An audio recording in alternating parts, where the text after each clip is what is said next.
everyone, how are you all? I hope you all are good. तो आज हम अपना न्यू टॉपिक स्टार्ट करने वाले हैं. ठीक है, अभी तक हमने क्या करा था, बैंक के बारे में. लास्ट वीडियो में मैंने आपको बैंक के बारे में थोड़ा एक्सप्लेन कर दिया था, बट आज हम उसके आगे का मैटर पढ़ेंगे. ठीक है, देखिए, तो आज हमारा टॉपिक क्या है, types of bank accounts. Types of bank accounts मतलब कि हम इसमें पढ़ेंगे कि बैंक अकाउंट मतलब जो होते हैं हमारे कितने टाइप्स के होते हैं. First one is saving. अब देखिए, सेविंग अकाउंट आप सब लोग जानते होंगे कि सेविंग अकाउंट बेसिकली होता क्या है. सेविंग अकाउंट कौन बनाता है?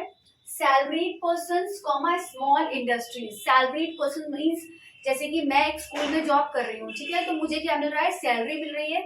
जो छोटे अमाउंट होता है, छोटी छोटी सेविंग्स होती है, वो हम क्या करते हैं, सेविंग अकाउंट में बनाते हैं. स्मॉल इंडस्ट्रीज जो अपनी सेविंग्स करती है, वो किसमें करती है, सेविंग अकाउंट में करती है. ठीक है, एम क्या होता है इन अकाउंट्स का, टू एनकरेज सेविंग हैबिट्स. ठीक है, जैसे कि बचपन में हम क्या करते थे, एक छोटी सी गुल्लक बना के रखते थे, उसमें हम कॉइन्स डालते थे, तो हमारा क्या होता था, उससे सेविंग हैबिट बनती थी हमारी. ठीक है, ऐसे ही अब क्या होता है, जब थोड़े बड़े हो जाते हैं तो हम गुल्लक तो नहीं बना सकते. ठीक है, तो क्या करते हैं, अपना अमाउंट जितना भी हम सेव करते हैं वो किसमें डिपॉजिट करते हैं, सेविंग अकाउंट में. ठीक है, रेस्ट्रिक्टेड ट्रांजेक्शन. रेस्ट्रिक्टेड ट्रांजेक्शन का मतलब क्या है, जैसे कि इसमें ट्रांजेक्शन के ऊपर रेस्ट्रिक्शन होता है कि हम ज्यादा ट्रांजेक्शन नहीं कर सकते. ऐसा थोड़ी है कि हमने आज एक ट्रांजेक्शन कर ली, फिर हम थोड़ी देर 1 घंटे बाद दोबारा कर रहे हैं, फिर तीसरी बार कर रहे हैं, तो ऐसा नहीं होता. इसमें ट्रांजेक्शन के ऊपर रेस्ट्रिक्शन होता है कि लिमिटेड ट्रांजेक्शन कर सकते हैं. ठीक है, सो this is all about saving account. Next one is current account. अब देखिए, करंट अकाउंट क्या होता है, बिजनेसमैन. मतलब कि करंट अकाउंट किसके लिए होता है, बिजनेसमैन के लिए होता है. करंट अकाउंट के लिए क्या होता है कि करंट अकाउंट होता है जिससे कि मान लो मुझे अभी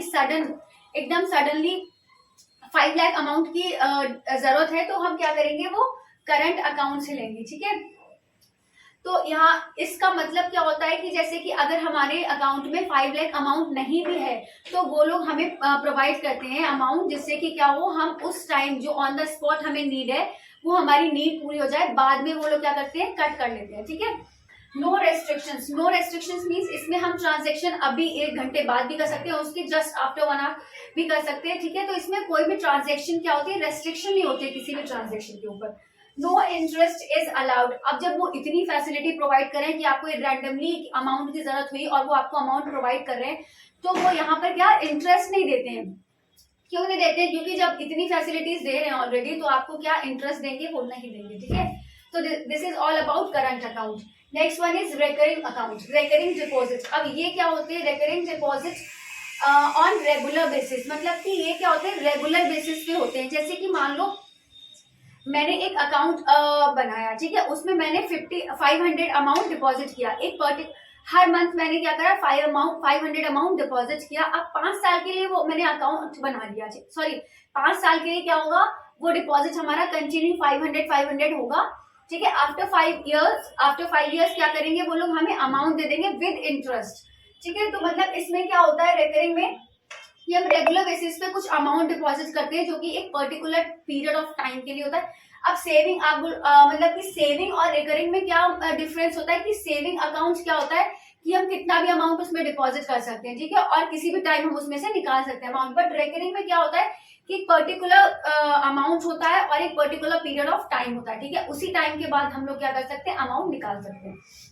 next one is higher interest. मतलब इसमें क्या होता है, हमें हायर इंटरेस्ट मिलता है, इंटरेस्ट सबसे ज्यादा मिलता है. ठीक है, next one is fix deposit. अब फिक्स डिपॉजिट क्या, आपने ये वर्ड सब सुने होंगे. ठीक है, फिक्स डिपॉजिट क्या होता है, amount deposited for fix period of time. एक फिक्स पीरियड के लिए क्या होता है, अमाउंट डिपॉजिट कर दिया जाता है, जो कि हमें एक पर्टिकुलर पीरियड ऑफ टाइम में मिलता है. ठीक है, हाईएस्ट रेट ऑफ इंटरेस्ट. अब इससे भी ज्यादा इसमें वो इंटरेस्ट का रेट होता है. ठीक है, highest rate of interest. Fix deposit क्या होता है, ये भी एक पर्टिकुलर पीरियड ऑफ टाइम के लिए होता है, जिसमें हम अमाउंट डिपॉजिट करते हैं. इसमें हम थोड़ा थोड़ा अमाउंट डिपॉजिट करते हैं. बस इसमें हम क्या करते हैं, जैसे कि कोई अपनी बच्चे की शादी के लिए डिपॉजिट कर रहा है, कोई स्टडीज के लिए डिपॉजिट कर रहा है, तो अभी 20 साल पहले मान लो डिपॉजिट कर रहे हैं, अभी से ही स्टार्ट कर रहे हैं, तो 20 साल बाद क्या होगा, वो अमाउंट निकाल के जो भी उन्होंने जिस भी पर्पस के लिए किया होगा, तो वो पर्पस उसमें यूज, मतलब उस पर्पस के लिए वो लोग क्या करेंगे, यूज कर लेंगे वो अमाउंट. ठीक है, next one is multiple option deposit account. Multiple option deposit account मतलब कि क्या होता है, it is a combination of saving and FD.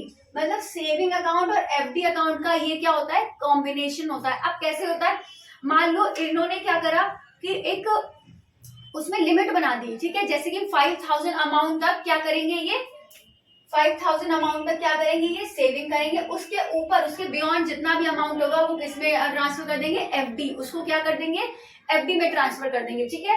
तो ये क्या होता है, multiple option deposit account, it is a combination of saving and fixed deposit amount, ठीक है। एक शॉर्ट में रिविजन करते हैं। सेविंग क्या होता है, सैलरीड पर्सन कर सकते हैं यूज, ठीक है, सैलरीड पर्सन कर सकते हैं, और एक छोटा अमाउंट हम डिपॉजिट कर सकते हैं, किसी भी टाइम हम निकाल सकते हैं, किसी भी टाइम हम क्या कर सकते हैं, उसमें डिपॉजिट कर सकते हैं।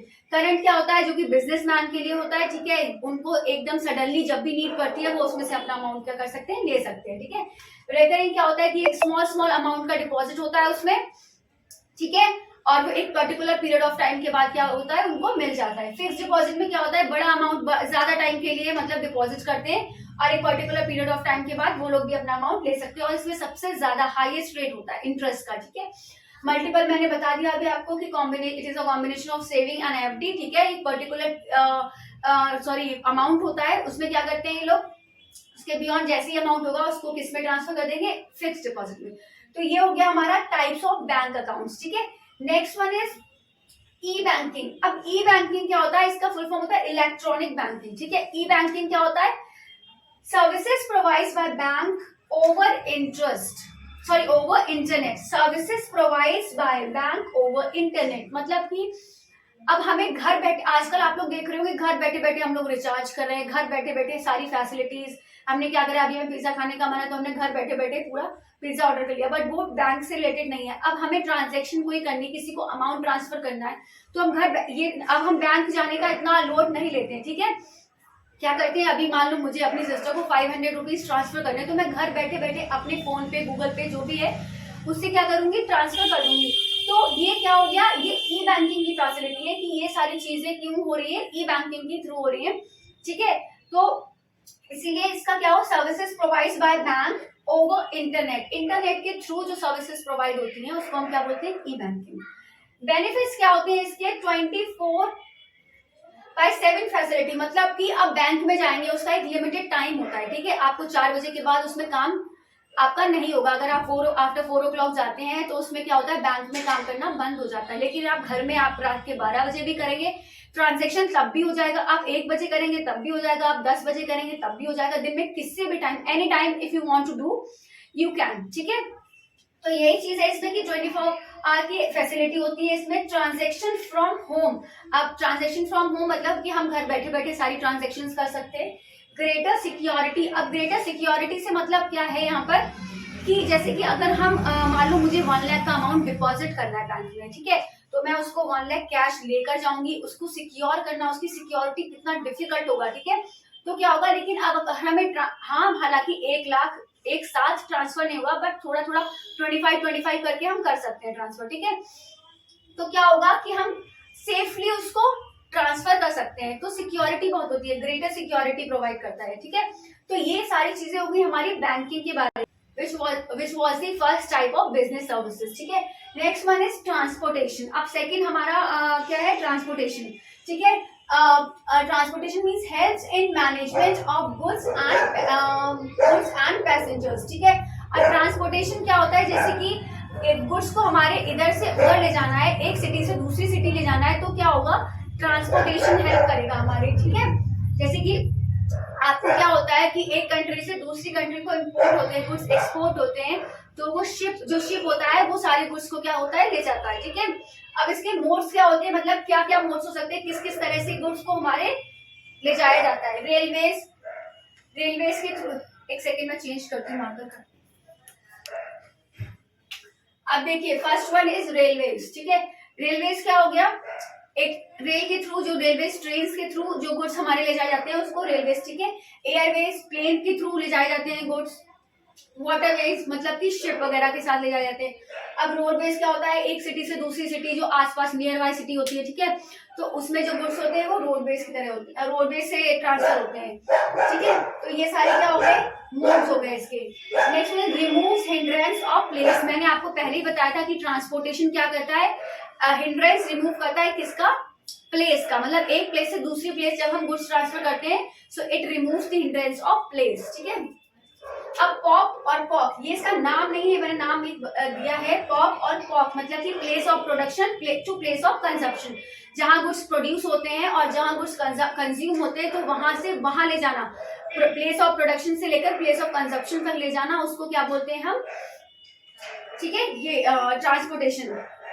अब ये तीसरा हमारा क्या आ गया, ये ट्रांसपोर्टेशन हमने कर लिया। तीसरा हमारा क्या था, वेयर हाउस। वेयर हाउस भी आपको समझ में आ ही गया होगा थोड़ा बहुत, पिछली वीडियोस में भी मैंने बहुत बार एक्सप्लेन किया, अगर आप लोगों ने पीछे वाली वीडियोस देखी होंगी तो, but still I am explaining again. Warehouse देखिए क्या होता है, helps in storage of goods, helps in storage of goods in a systematic manner in order to maintain original value of quality, ठीक है।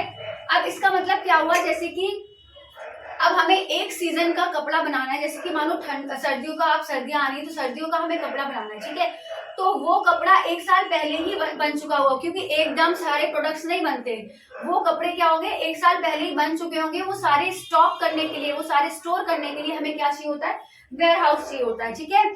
तो गुड्स रखने के लिए हमें वेयर हाउस की नीड होती है, ठीक है। Moving hindrance of time, time का मतलब यहाँ टाइम से क्या मतलब है, जैसे कि मैंने अभी बताया आपको कि जो गुड्स हैं एक साल पहले ही बन गए होंगे। अब मान लो कि अभी सर्दियां आ रही है और अभी हमें एकदम से प्रोडक्ट्स बनाने हैं, तो क्या इतनी जल्दी बन जाएंगे, उसमें it will take so much time. तो क्या होगा कि ये टाइम कंज्यूमिंग, इसके टाइप्स होते हैं, कुछ वेयर हाउस के टाइप्स होते हैं। First one is public. अब पब्लिक वेयर हाउस क्या होते हैं कि जो पब्लिक के लिए होते हैं, जैसे उसमें कोई भी इंसान क्या कर सकता है, अपना गुड्स को स्टोर कर सकता है, ठीक है। प्राइवेट क्या होता है, जैसे कि कोई कंपनी है, उसने अपना एक प्राइवेट वेयर हाउस बना रखा है, तो वो कंपनी ही उसमें अपने गुड्स को स्टोर कर सकती है, बाकी कोई नहीं, ठीक है। Next one is cooperative. अब कोऑपरेटिव देखिए क्या होता है, कोऑपरेटिव मतलब कि जो कोऑपरेटिव सोसाइटीज होती है उनके वेलफेयर के लिए जो बनता है, उसको हम क्या बोलते हैं, कोऑपरेटिव वेयर हाउस, ठीक है। Next one is government warehouse. Government warehouse क्या होता है कि जो गवर्नमेंट प्रोवाइड करती है वेयर हाउसेस, ठीक है, गवर्नमेंट प्रोवाइड करती है, उसमें क्या होता है, उसमें भी कोई भी मतलब जो लोग होते हैं, गवर्नमेंट जो प्रोडक्ट्स होते हैं वो क्या कर सकते हैं, गुड्स अपने स्टोर कर सकते हैं, ठीक है। तो ये सारे टाइप्स हो गए वेयर हाउस के। सो this is all about today, ठीक है। बैंक के बारे में हम पीछे वाली वीडियोस में कवर कर चुके हैं। आज हमने क्या करा है types of bank accounts cover किया है, ई बैंकिंग के बारे में पढ़ा, उसके बेनिफिट्स पढ़े हैं, then transportation, then warehouse, ठीक है। In our next video will continue with our insurance, ठीक है। अगली वीडियो में हम इंश्योरेंस के बारे में पढ़ेंगे, क्योंकि वो थोड़ा लेंथी टॉपिक है, ये छोटे छोटे टॉपिक से तो मैंने इसमें एक साथ कवर कर दिए तीनों चीजें, लेकिन इंश्योरेंस क्या है, हमारा एक लेंथी टॉपिक है, उसमें बहुत सारी चीजें हैं, तो वो हम आराम से एक वीडियो में एक पूरा टॉपिक पढ़ेंगे, ठीक है। सो this is all for today. I hope you all like my video. मुझे उम्मीद है कि आप लोगों को समझ में आया होगा जो मैंने पढ़ाया है अभी, ठीक है। If you like then kindly do like, share, subscribe and more share please, ठीक है। कॉमर्स के बच्चों को शेयर करिए जिससे ज्यादा से ज्यादा, जिससे उनको थोड़ी सी हेल्प मिल सके। So this is all for today, till then bye bye, take care, take a screenshot.